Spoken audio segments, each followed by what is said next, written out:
everyone, here is Roman Sharma as an IELTS trainer और बन गया हूँ थोड़ा थोड़ा स्पोकन ट्रेनर। आप लोगों के लिए नए नए चीज़ों को हर रोज लेके आने का बहुत ही मन होता है जब आप लोग इतना प्यार करते हो, वीडियोस को लाइक करते हो, शेयर करते हो और अच्छे अच्छे कमेंट्स भी करते हो।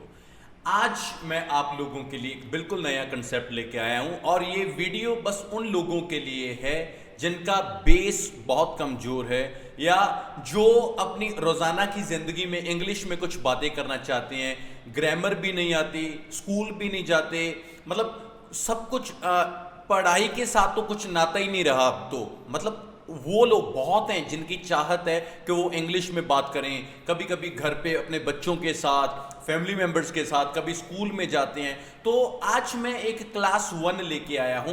अगर वीडियो को अच्छा रिस्पांस होगा तो डेफिनेटली मैं क्लास 2, क्लास 3 ऐसे ही बहुत सारी क्लासेस लेके आया हूं।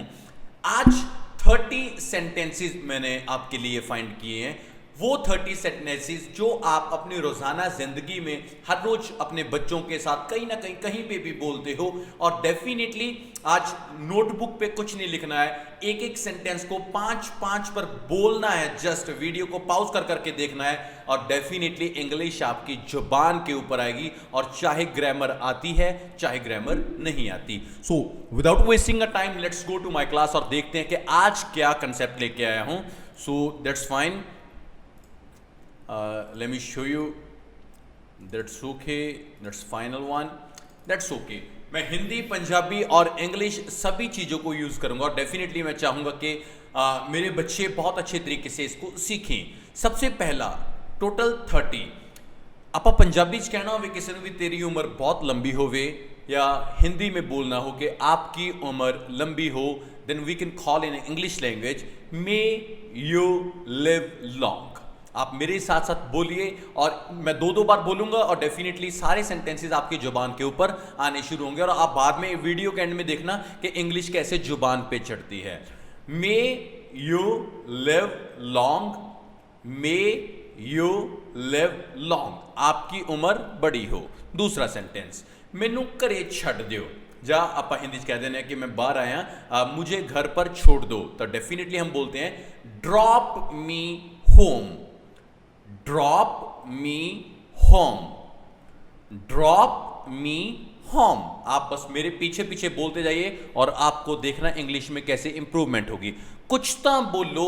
कई बार आप कहने कोई बंदा चुप बैठा होता है और हिंदी में बोलते हैं कुछ तो बोलो रे भाई, तू इतना साइलेंट क्यों है। देन से समथिंग, से समथिंग, से समथिंग, कुछ तो बोलो।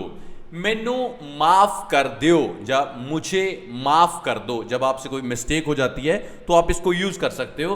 Then we are going to talk please forgive me, please forgive me, please forgive me, मुझे माफ कर दो। कोई नहीं आया मतलब कोई नहीं आया।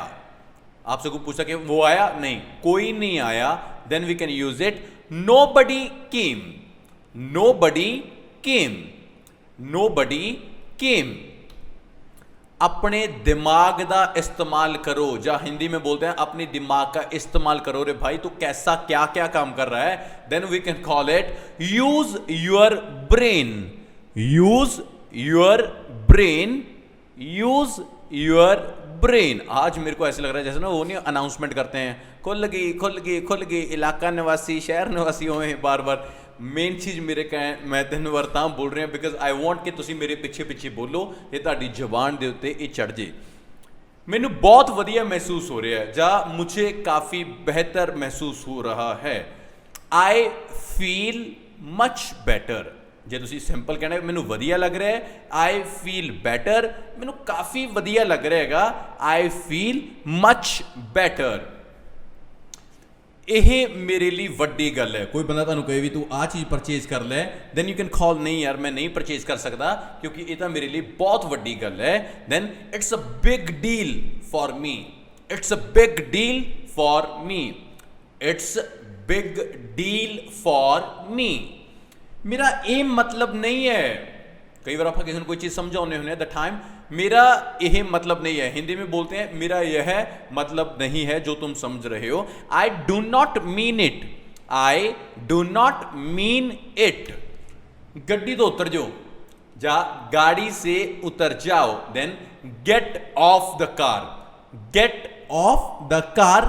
देन हम बोल सकते हैं कितनी शर्म दी गल है, कितनी शर्म की बात है, उसने थू थू करवा दी, मतलब what a shame, what a shame, what a shame.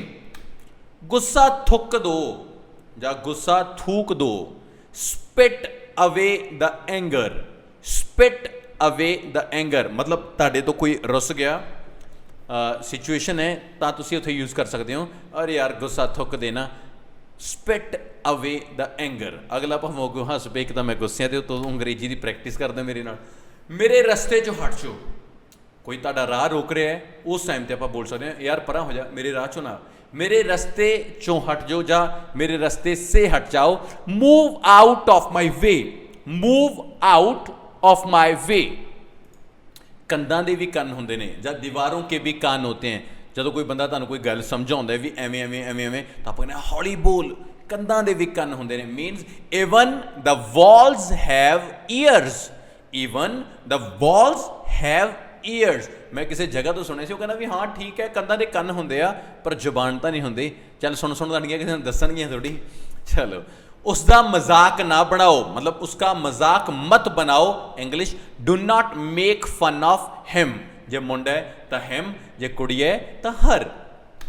तुहाडा गुस्सा जायज़ है, आपका गुस्सा जायज़ है। मैं समझता हूं आपकी कोई गलती नहीं है, फिर भी आपके ऊपर ब्लेम आ रहा है, मेरे को पता है आपका गुस्सा जायज़ है। Your anger is justified, your anger is justified, your anger is justified.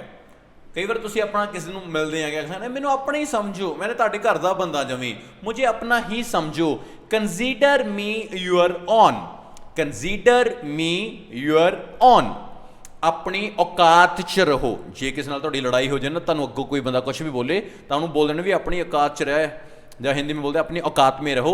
Stay in your limits. जो कोई तुहानूं वध घट बोले तो तुसीं ये डायलॉग बड़ा यूज़ करियो, stay in your limit man, stay in your limit. तेरी एक लिमिट है उस स्टे कर।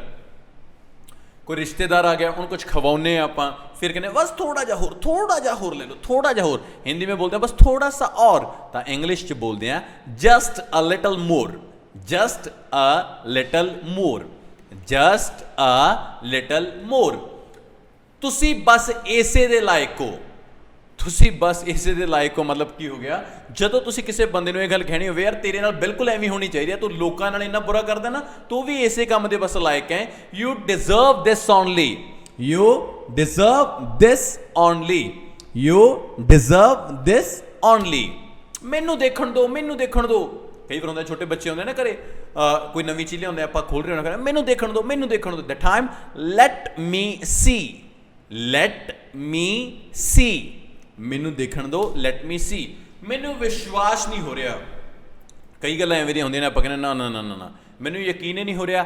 I can not believe it, I can not believe it. ਮੈਂ ਜਦੋਂ ਆਪਣੇ ਘਰੇ ਸਭ ਤੋਂ ਪਹਿਲਾਂ ਦੱਸਿਆ ਕਿ ਮੈਨੂੰ ਜੌਬ ਮਿਲ ਗਈ, ਮੇਰੇ ਫਾਦਰ ਦਾ ਪਹਿਲੇ ਹੀ ਆ ਜਵਾਬ ਸੀ ਮੈਨੂੰ ਵਿਸ਼ਵਾਸ ਨਹੀਂ ਹੋ ਰਿਹਾ। I can not believe it. ਤੈਨੂੰ ਮਿਲ ਗਈ ਜੌਬ। मैं उड़ीक नहीं कर सकता। सब तो औखी चीज़ है उड़ीक करनी, किसी वेट करनी। मैं इंतज़ार नहीं कर सकता। आई कांट वेट, इसको कैन नॉट भी बोलते हैं। I can't wait, I can't wait. तुसी किन्ने सुस्त हो यार। You are so dull, you are so dull, you are so dull. मेरे ते भरोसा करो, मेरे ते भरोसा करो या मुझ पर विश्वास करो। ट्रस्ट मी, ट्रस्ट मी यार मैं तेरे नाल हाँ, ट्रस्ट मी। छोटियां छोटियां गल्लां जो जबान ते चढ़नियां शुरू होणगियां, इंग्लिश ऑटोमैटिकली समझ आनी शुरू हो जाऊ। जे कोई बंदा तुहानूं वध घट बोले तमीज़ नाल गल कर, या हम हिंदी में बोलते हैं तमीज़ से बात कर। Behave your self, behave your self. नज़र ना लगे, वाह ये सब तो वधिया है। ਤੁਸੀਂ ਕੋਈ ਨਵੀਂ ਚੀਜ਼ ਪਰਚੇਜ਼ ਕਰਦੇ ਹੋ ਆਪਣੇ ਘਰ ਦੇ, ਆਪਣੇ ਕੋਈ ਵੀ ਕਹਿੰਦੇ ਵੀ ਯਾਰ ਨਜ਼ਰ ਨਾ ਲੱਗ ਜੇ ਕਿਸੇ ਦੀ।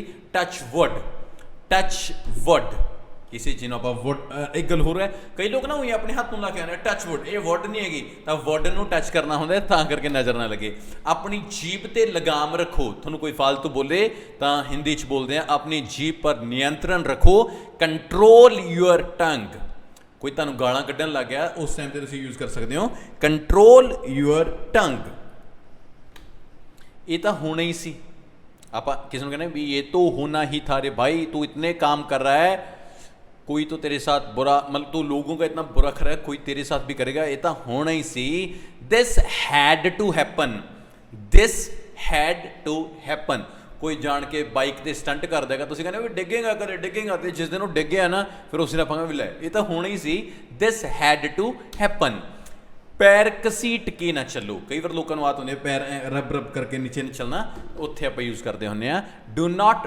Drag your feet do not drag your feet कोई ग्रामर की लोड़ नहीं no need of any grammar you just revise again and again this is part 1 class if you want कि ਇਹਦਾ पार्ट 2 भी आवे पार्ट 3 पार्ट 4 पार्ट 5 मतलब मेरे पास कम से कम 1000 पढ़े हैं जिससे आप अपनी इंग्लिश को घर बैठे ही इतना बेटर बना सकते हैं और बिना किसी ग्रामर और किसी और चीज़ को सीखे हाँ ग्रामर की ज़रूरत पड़ेगी मगर एक लेवल ऊपर आने तक मगर जो हम डेली रूटीन में बातें करते हैं दैट्स इट कैसे लगे ये सेंटेंसेस काइंडली कमेंट सेक्शन में ज़रूर बताना संडे है संडे को भी वीडियो बना के आपके लिए डाल रहा हूँ so love you thank you so much take care goodbye Raman Sharma